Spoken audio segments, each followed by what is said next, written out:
Fear-mongering. It isn't fear-mongering if it's real. When we attacked Iraq, when it was Saudi Arabia involved heavily, that was wrong. I was against it.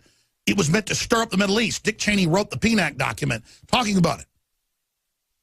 Now, they've gone past the class of civilizations. The globalists and NATO are just allying with Islam now to overrun us. The world changes. Alliances change.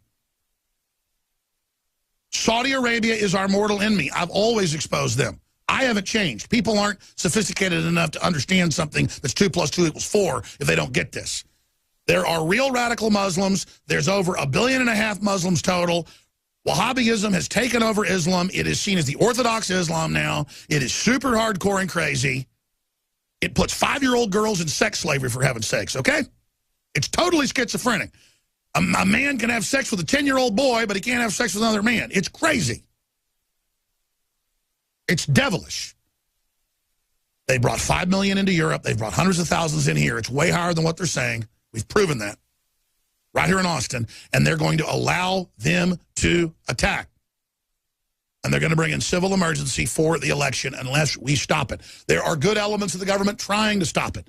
The Pentagon and the Army particularly now understands the full plan and has been trying to block it for 4 years with the Russians. I told you that 4 years ago. 3 months ago, Cy Hirsch came on, Pulitzer Prize winner, and said, yes, Alex, thank you for your work. It's been groundbreaking with your guest. I'm not bragging. I'm just saying we know what we're talking about.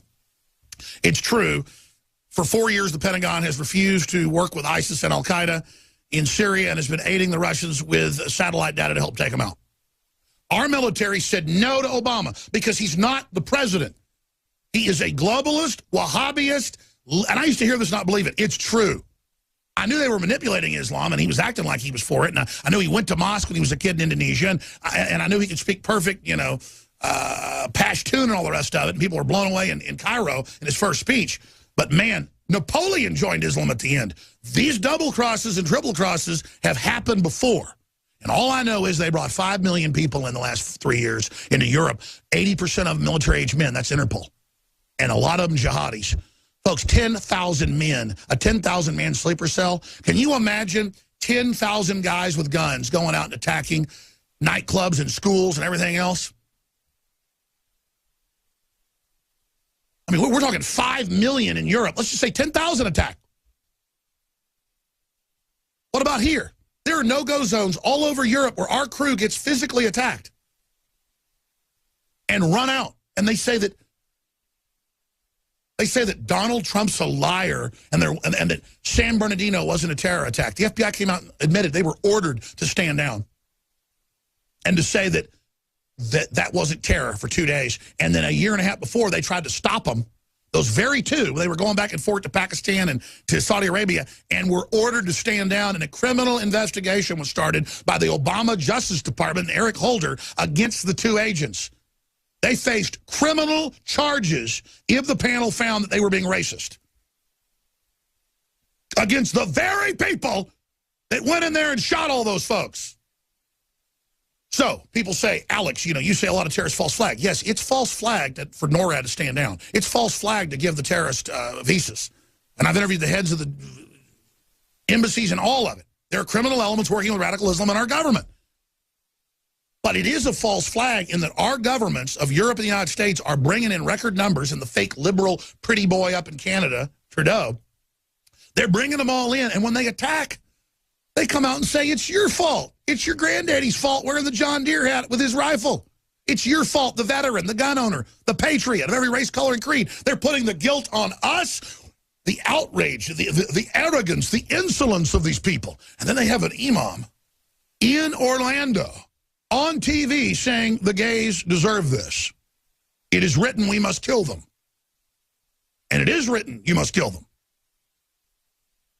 I mean, this is so crazy. This is so out of control and so mentally ill. But this is how America falls. They bring these people in, they let them attack.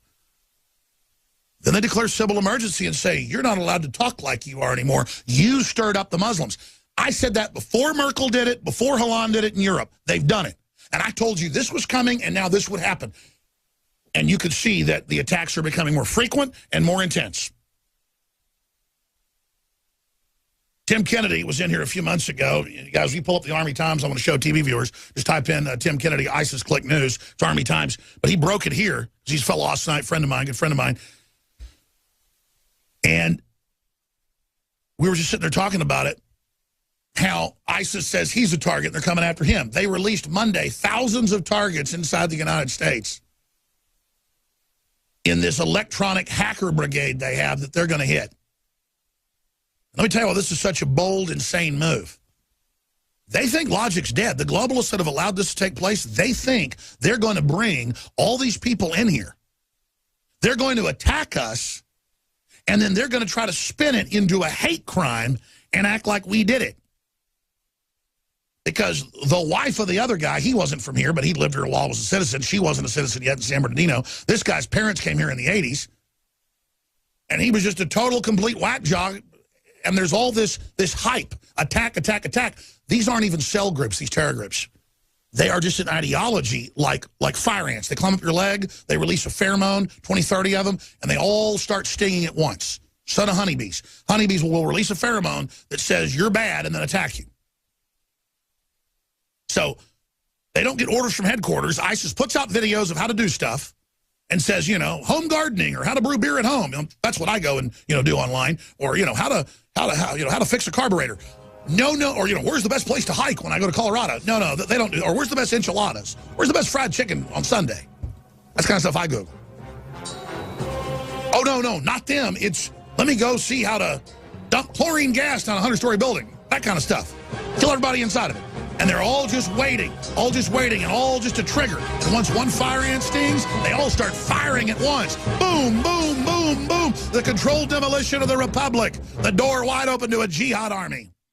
Well, I tell you, I have been really upset and angry today because we've had all these expert guests on. I could sit there and read the newspaper like anybody else could. They bring in millions and millions of radical Muslims, 80% of military-aged men. They bring in hundreds of thousands here, suppress the numbers. They cover up the Fort Hood shooting that killed 13 people. Don't call it terror. San Bernardino, don't call it terror. Army, Navy, Marine Corps shootings, they cover it up. Garland, they try to cover it up. It just, cop getting shot in Philadelphia. Jihad, the guy's, you know, wearing the white nightgown, shoots him.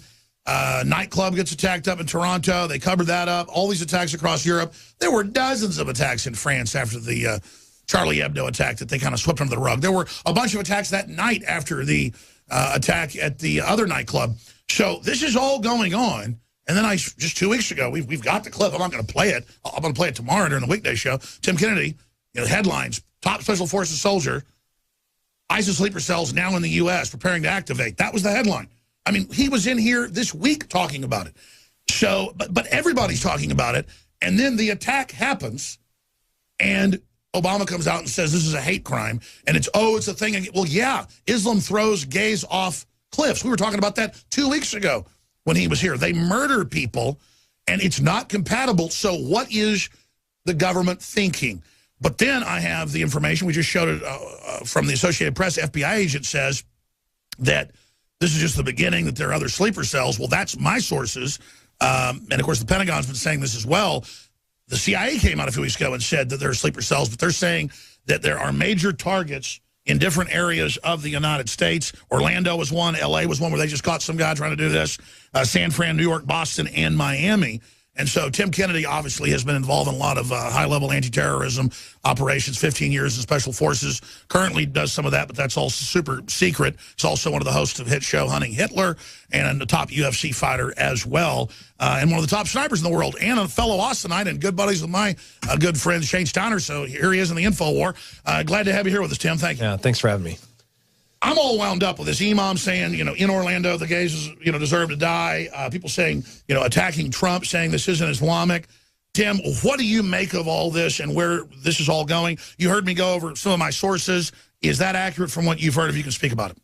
That's 100% accurate. You know, this is one of those things, you know, we were talking about this like 2 weeks ago.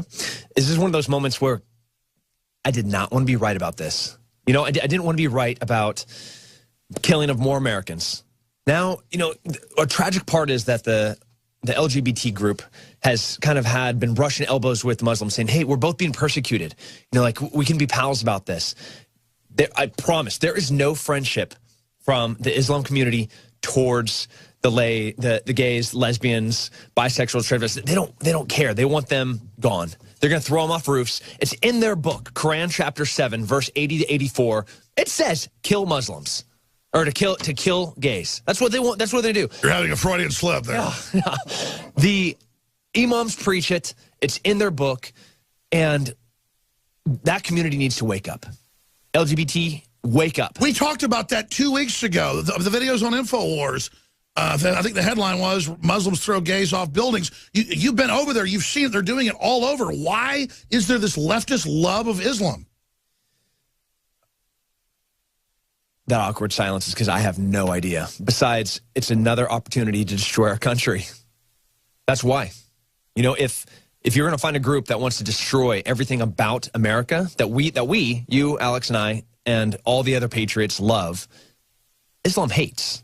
They don't like tolerance. They don't like for you to have freedom of religion, sexual preference. They don't want any of that. And the authoritarian left can't take over America because despite its problems, it's better than anything else. The engine of free market, they can't compete against it. They just want to blow it all up politically, bring in other allies because then they think they'll rule it.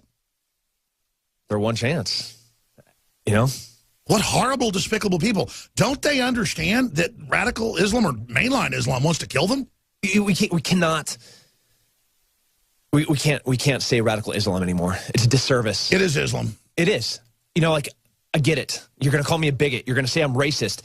At this point now, how many attacks later? How many has there been? 20, 30, 40, 50? And they can't cover them all up? They can't. 50-some people died last night. San Bernardino, countless. Paris, countless. Cologne, Germany, countless. Berlin, stonings. You know, we're not even talking Syria, Iraq. Not to mention all the radical Muslims running around, or Muslims raping all the women. Okay, this man in Orlando, he comes from a moderate Muslim family. There's nothing radical about him. There wasn't. The FBI looked at him in 13. Yeah, let's put this guy on screen and play some of the gunshots in the background for TV viewers. We don't know what happened in 15. You know, maybe he was radicalized or whatever that could mean. No, it is the moderate Muslim community not keeping track of their own. I have worked with some of the most remarkable Muslims ever, translators in Iraq, Afghanistan, Pakistan, that have been truly courageous humans, and they fought because they knew what terrorism was and they knew the difference. Listen to every single Muslim that's listening to this. Your religion is going to die in the next 10 years if you guys don't start controlling these people. I believe in freedom of religion, as does Alex, as does every barrel-chested American. But your religion is going to die because you're letting it die, because you're letting the extremists win, and that is what is happening. Well, I totally agree. Even Louis Farrakhan, I went and interviewed him, he said, no, Islam needs a reformation. It's failed. And he admitted that. He gets that. He used to shoot his mouth off some about violence and things. Now he gets this is going to create a conflagration, and I'm telling you, Islam isn't going to be left standing at the end of it. No. Violence spawns violence. You know, you can. And let's face it, nobody does it better than the West once we get going. It just blows my mind. You're picking a fight with people that drop, the only group of people that dropped nuclear bombs on somebody else, that was us. Yeah. You come and attack us at Pearl Harbor, we're going to level your cities. We're going to climb cliffs. We're going to come on your beaches. We're going to halo from the sky. This is the greatest fighting force on the planet, and you're about to piss us off. And it's the American culture that came out of 1,000 years of war on the continent, in Europe, and then here. They just don't get it. No. You're not going to beat us that way. You're going to piss us off. You know, like, now you're, there is an element to the American spirit that we're going to take care of our weak, that we're going to take care of those that can't take care of themselves. You know, it's in me. That's what justice is, right? We're going to. But they play that off on us and then just say, well, now accept us and let us put hoods on women's heads. And you're going to have to, oh, you shot that video with us Friday for the news that was powerful about, you know, Ramadan means you have to give up your freedom. And he used just a few examples of, you know, waitresses serving alcohol. So, you know, a Muslim on Ramadan spikes her head day one into a table. And they said, oh, give us more examples. What do you mean? There's tens of thousands of examples where they want us to conform to them and it's wrong. You know, under Ramadan, okay, they're not supposed to have alcohol, right? They're not supposed to be eating meat. They're supposed to fast during the day. They're not supposed to partake in any sexual activity. They're not supposed to fight. Last night, we had what is a Muslim that went and killed 50-something people. Why do they tend to attack so much during Ramadan? Even though they're not supposed to. Even though they're not supposed to fight? Because it's not considered fighting because